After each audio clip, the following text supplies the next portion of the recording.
Welcome to the News at 9, and these are the stories making the headlines. My name is Anna Polinari. Insecurity within security. Who is to blame for the national exams leakages? Tanzania has a new president, and out to business, out of the frying pan and into the fire for Kenyan's financial status. And in sports, we have the highlights for the Premier League. Join me, Anna Polinari, Winnie Wandera, and Henry Clinton for the News at 9. Good evening and welcome to BMC News at 9. My name is Winnie Wandera. And I'm Anna Polinari. Security men are suspected of stealing a bus engine within the compounds of JKUAT Karen campus. Our reporter Alice Mukali confirms that the bus was still in the school compound when the theft happened. According to the suspects, the theft did not occur under their watch. The young security people of JKUAT Karen campus have been accused of stealing the campus bus engine by the university management. Although they refused to talk on camera, they denied the accusations and claimed that no one stole the engine when the bus was in the campus, and one of them claims that the engine might have been stolen after a recent trip one of the classes undertook to Mombasa. The driver of the bus had this to say on the issue. We encountered a problem when we went for a school trip to Mombasa. Niliendesha gari tulienda vizuri. Tukafika, tukajivinjari, wa students walijivinjari, walisoma kidogo nini. Alafu tukarudi. Tukafika sawa. Wakaenda likizo ya kama wiki moja hivi. Alafu after 1 week nikarudi nikaangalia, nikafanya some check-ups za basi. Nikiangalia chini nikagundua mafuta ina leak mingi sana. Nikaamua acha niite mechanic. Kuita mechanic akakuja akacheck gari to my surprise akaniambia gari haina engine. Sasa nikashindwa engine ilienda wapi. So lakini tukienda kureport kwa administration walikuwa na blame the security people. But mimi naona nadhani ni students labda walishikana wakapanga hii maneno wakaponyoka na engine. Hivyo ndo vile mimi na suspect.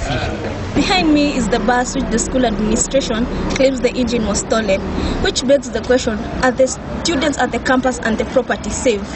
Reporting for BMC TV, I'm Alice Mukali. Citizens of Kenya have developed varying opinions on who is to blame for the constant leakages of the Kenya National Certificate Exams, KCSE. Kelvin Kimathi takes us through a vox pop on the streets of Nairobi to find out who people blame for these leakages. Concerning the examination cheating in Kenya, whereby the KCSE is being circulated through social media like Facebook and WhatsApp. This cheating has gone for several years, but this year seems so high. What's your take on that? First of all, the ministry this year has failed us a couple of times. Cheating has been on the rise because of the teacher strike. The teachers striked because they were not paid.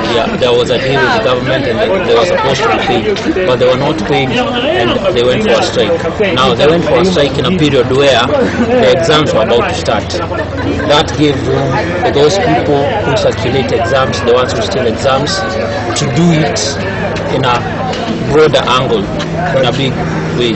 So they did this, and by the time students were going for exams were leaked totally. Students had the papers were all over the social media, and now the minister is saying that there is no cheating involved, but according to me, there is massive cheating exams in the KCSE and probably maybe the KCPE exams which are about to start. There's a failure in the Ministry of Education, and there's also a failure from the people from NEC, because exams inatoka kwa watu wa NEC. How comes papers zitafikiaje candidates before the actual date of the paper? So unamaanisha ni NEC failure ni NEC. The failure is from NEC. Okay, and na bado pia from the Ministry of Education hawajaweka regulations strict. No, it's not a failure of anybody. What is happening is pure impunity in Kenya. And it comes from all sectors, including the minister. You know, technology is there. And within a second, somebody can transmit document across the globe. And when you do exams, if you look at the way exams are being done and the process of transporting them, all these things are in the system. So if the American system, we had the WikiLeaks, what are we in Kenya? The bridge can take place within the NEC system. It can take place at the time of production.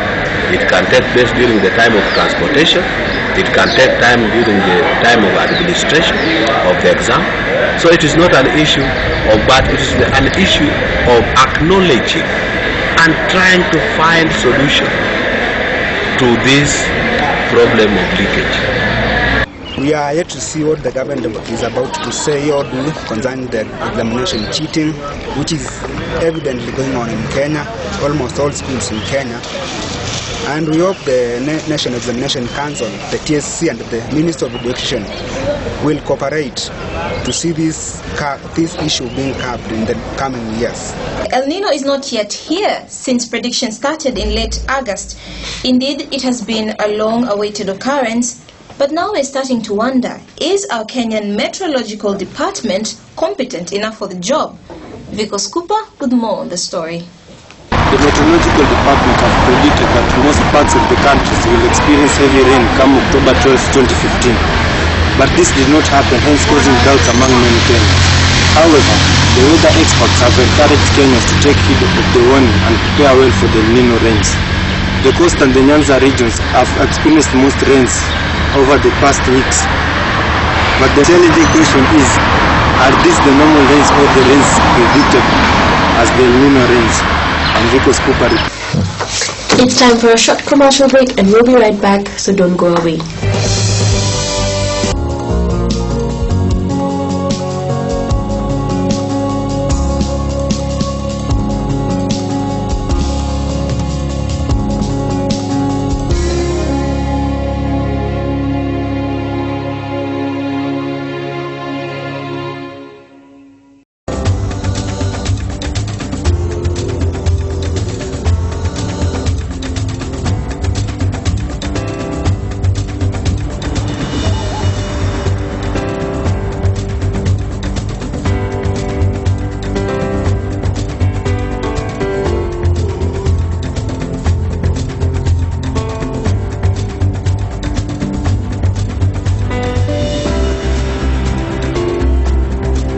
Niaje? Nikitaka kuongea na demu yangu, I just call my mom. Hello mom, how are you doing? Hello, I'm good. Mom, I want to become a rapper.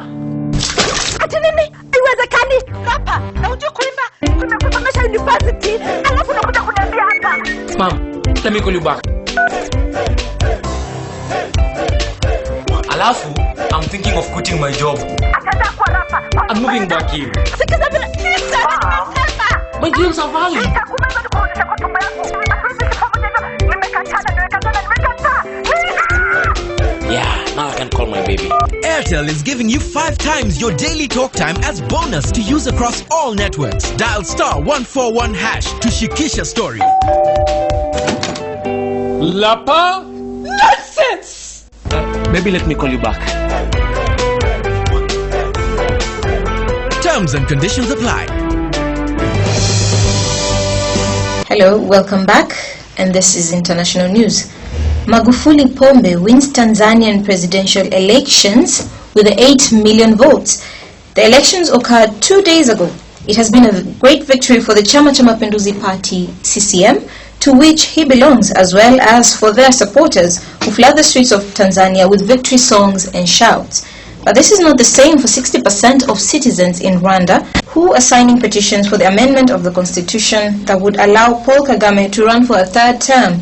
This is after running elections in 2003 and 2010. This, however, will be possible with the amendment of Article 101 that limits presidential terms to 2 terms. Paul Kagame, who has run Rwanda since 1994, when his rebel army ended the genocide, is set to end his term in 2017 as the president of Rwanda. However, Kagame's aides have insisted that any bid for a 3rd term should be in response for popular demand that he stays in power.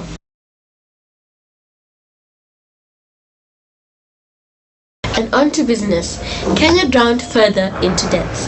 The Kenyan government has been loaned a total of 135 billion shillings from bond sales and syndicated loans from the banks, already seeing interest rates in the rise as banks enabled individuals take to lend the government for better returns.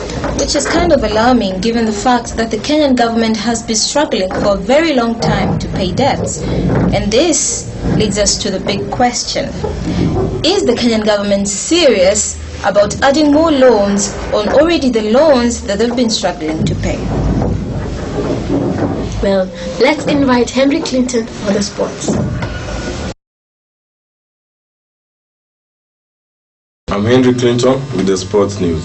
Arsenal and Manchester City continued with their winning ways in the Barclays Premier League. Arsenal beat Swansea 3-0 to move top of the table. Goals from Olivier Giroud and Laurent Koscielny put Arsenal level on points with Manchester City, though ahead on goal difference, leaving Manchester City on the second spot. Meanwhile, Chelsea continued their poor form, losing 3-1 to Liverpool, leaving them 15th on the table, 4 points away from the relegation zone. Ramirez put Chelsea ahead on the 3rd minute, after which Felipe Coutinho scored a brace, and later Christian Benteke scored the 3rd goal. Moving on to the world of rugby.